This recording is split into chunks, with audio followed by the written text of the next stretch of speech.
Welcome to Jurassic Park.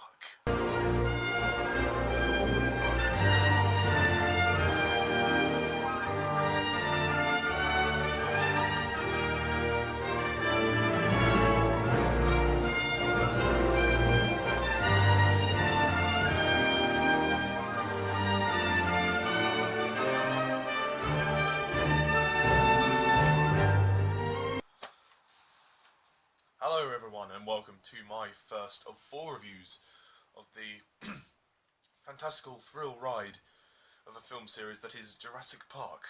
Today we're going to be starting with the first of the 4 films, Jurassic Park. Now, in light of the release of Jurassic World coming up in about a month, I thought it would be best to start reviewing the original trilogy and then review Jurassic World when that comes out as well. So yeah, today is Jurassic Park 1, the film that was released over 20 years ago. So yeah, 1993, a long time ago. So yeah, and basically the plot of Jurassic Park is that Richard Attenborough's character, called John Hammond, is opening up this park known as Jurassic Park. It's like this attraction where he's gathered together a group of scientists who have genetically they have taken out of some fossil fuels. They've taken the DNA from dinosaurs and they've brought them back to life. They've recreated the dinosaurs through genetic modification, and he is presenting the real life dinosaurs in his attraction, in his park. And little does he know that it will soon ensue into a blood-sucking abyss where the dinosaurs will rampage the park and try and kill anyone who sets foot in it. And yeah, he's basically trying to get people to endorse his park. And obviously, as you can imagine, it wouldn't quite go to plan. So yeah, that's pretty much the plot of Jurassic Park. And how is this movie? I wasn't actually alive at the time that this movie came out, but I've seen it since a few times, and I love it. I really enjoyed this film. This is a fantastic film, it really is. I mean, quite a simple film, no doubt. I mean, yeah, there is simplicity in there, but what really surprises me is the direction. Steven Spielberg manages to create the same sort of tone throughout the film. I mean, it's weird because the first half of the film is like this build-up, this not necessarily in suspense, but in intrigue. You're intrigued as to how they brought the dinosaurs back and the science behind it, and they do actually explain the science behind it rather well. And I always found that very interesting. Like, you kind of feel like you're in the shoes of the characters with them going on this tour, and then, you know, the second half of the film completely changes into this suspenseful, action-packed kind of rampage with the dinosaurs. And it's just brilliant. Steven Spielberg, you know, manages to create that tension throughout the film, and his direction is just brilliant. It really is. He clearly understands the source material, because it's based on the book. He understands how to create genuine drama and tension. Like, this is actually better than quite a lot of horror films I've seen. I'm sorry, I'm not a major fan of horror, but I thought there were a lot scarier scenes in Jurassic Park than some horror films out today. It's that good.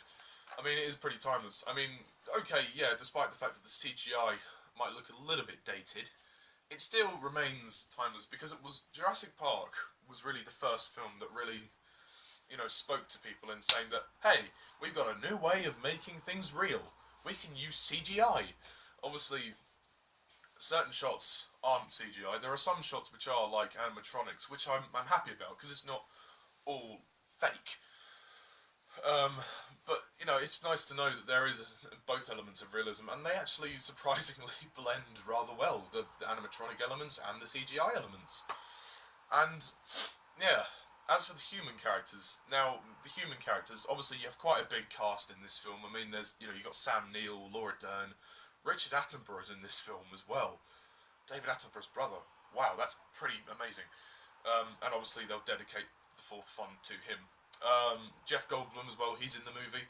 There's 2 kids that are in the movie as well. There's quite a big cast. Wayne Knight's in the movie, Samuel L.Jackson's in the movie. There's so many people in this movie. It's great. I mean, you don't care about every single character, but the ones that they focus on, you do care about, and that's important. I mean, in terms of the acting, I mean, it's pretty solid. I don't think there's any masterful acting in there, but I think that for what it's worth, the actors do a good job at making you feel as terrified as they are when the dinosaurs are coming out. I mean, Sam Neill's alright. He's a little bit one-noted, I think, but I mean, if anything, I think he's a bit weak, maybe. He doesn't necessarily convey much emotion when he's performing, but you get the intentions of the character. He plays the character, moderately well, but he could be a little bit better for me. Jeff Goldblum's pretty cool. He's like the wisecracker. He's like the show-off, kind of like the cool dude, but he actually knows quite a lot. He's actually quite a geek when it comes down to all the, the information stuff. So he's useful, but he's a bit of a show-off. He obviously returns for the sequel, but we'll talk about that in the next review. Laura Dern, her character's really good. I like her. She's a nice presence in the film, and her reaction to when they first see the dinosaurs is quite amazing. Richard Attenborough's character is fantastic too. His character, I guess you could say, he is the main character because this is all about his park. This is his park, and I really liked, seeing him. He was so enthusiastic about it. It was like, oh, but we've recreated the dinosaurs. Look, this, he was genuinely sort of praising, what they'd done and how they could show this to everyone. He was really enthusiastic about it, which I thought was great. I mean, he played the part really well. Limited in terms of physically what he could do, like obviously because he was quite old, so he couldn't really do any of like running or fighting or anything. But fair enough, his character's really good. There are some supporting characters too. You've got Samuel L.Jackson. He's alright, I guess. I mean, he's pretty much smoking the entire film, so there's not much to say about him. And Wayne Knight, who plays Dennis, this hacker. I guess you could say he's sort of a hacker. He's alright. He's pretty good. His death is quite grim. There are some really suspenseful death scenes too. There's also two little kids who are Richard Attenborough's, not his real, but the character John, played by Richard Attenborough, his grandchildren, a boy and a girl. I can't remember the girl's name, but I think her name's Lex. I'm not sure. And then the boy's called Tim.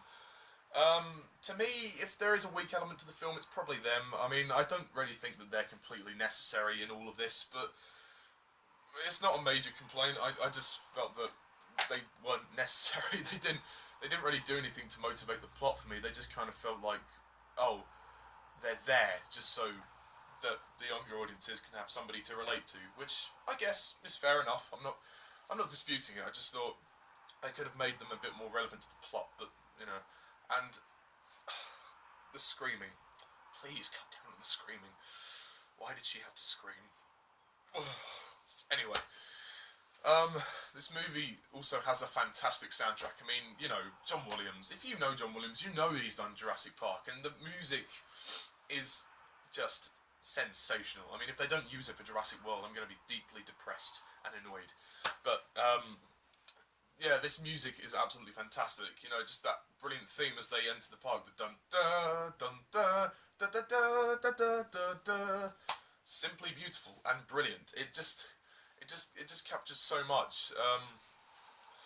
Yeah, I mean, the only other thing I really could have said about this film is that they could have strayed to a bit more of an emotional connection. There's not really much sort of emotion incorporated in here. There's a lot of suspense and there's a lot of tension, there's a lot of intensity, but you never feel like the stakes have been raised to that emotional peak where the characters are literally on the brink of, you really don't get the sense that they're going to emotionally fall apart. And it sounds weird, but I would have liked to have seen a bit more of an emotional tension as well as a suspenseful tension. I would have liked to have seen that emotional kind of tension with the characters. Like, are they going to make it like, you can see that they're terrified, but it would have been nice to have a couple of moments where you could actually feel that they're really about to fall apart because they're about to be killed by dinosaurs. And yeah, the dinosaurs themselves make themselves known in this film. They're pretty scary. I mean, there's that scene when the T-Rex comes out and turns the car over. There's some great sort of action and suspense in this film. I'm not going to, talk about all of that because it would just take too long. But quite simply, Jurassic Park is a masterpiece. I don't care. I love it. I think it's absolutely brilliant. It has a lot of suspenseful moments, some great characters, great interactions between the characters too.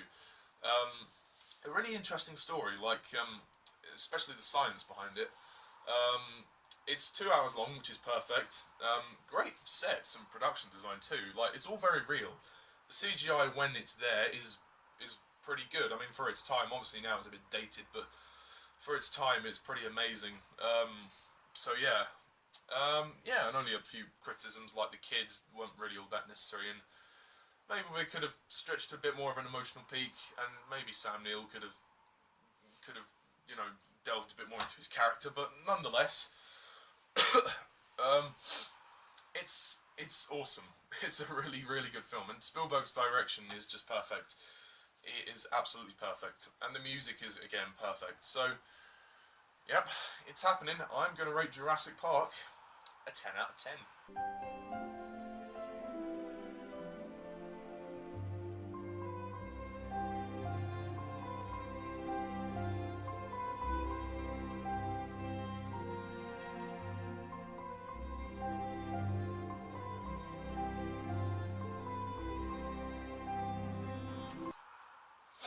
I am feeling generous, but I don't care. It deserves a 10 out of 10. So, yeah, that's pretty much all I have to say about Jurassic Park. There's not much else to say about it. I can't compare it to the book because I haven't read the book, so sorry about that, but yeah. And yeah, it's shot really well too. Like, there's some great camera work. I meant to say that as well. Yeah, the camera work's really cool. Um, but yeah, that's it. That's the end of the first review. So tune in next time when I review The Lost World, Jurassic Park. So yeah, stay tuned next week for that one. So and as always, I'm Mr. TARDIS11. See ya.